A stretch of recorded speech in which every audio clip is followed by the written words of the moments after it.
ఒకప్పుడు ఘనమైన అడవుల్లో రత్నాకర్ అనే ఒక దొంగ జీవించేవాడు.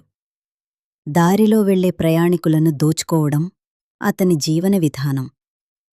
ఒకరోజు అతని జీవితాన్ని పూర్తిగా మార్చే సంఘటన జరిగింది. అడవిలో నడుస్తూ ఉన్న ఒక మహర్షిని చూసి రత్నాకర్ అతనిపై దాడి చేయడానికి సిద్ధమయ్యాడు. కాని ఆ మహర్షి భయపడలేదు. ఆయనే నారద మహర్షి.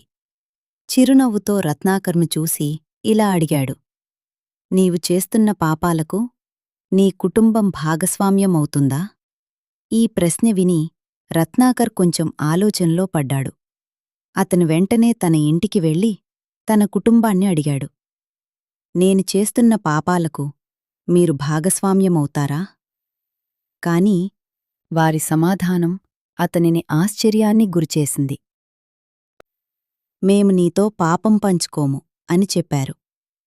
ఆ క్షణం రత్నాకర్ మనసులో పెద్ద మార్పు వచ్చింది. తన తప్పును గ్రహించాడు. అతను తిరిగి నారద మహర్షి దగ్గరకు వెళ్ళి క్షమాపణ కోరాడు. అప్పుడు నారదుడు అతనికి ఒక పవిత్రమైన మంత్రమిచ్చాడు. రామ అనే మంత్రం.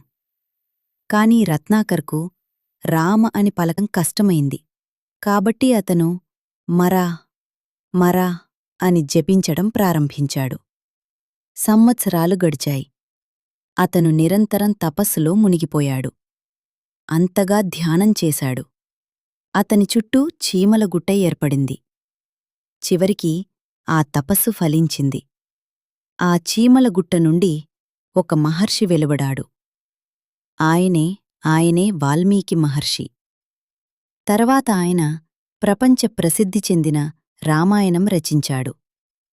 ధర్మం, సత్యం, నీతి మార్గాన్ని ప్రపంచానికి చూపించారు. ఈ కథ మనకు చెప్పేదేమిటంటే, ఎంత పెద్ద తప్పు చేసినా మనసు మార్చుకుంటే మనిషి మహానుభావుడిగా మారగలడు. ఇది వాల్మీకి మహర్షి కథ. మనకు మార్గదర్శకమైన జీవితం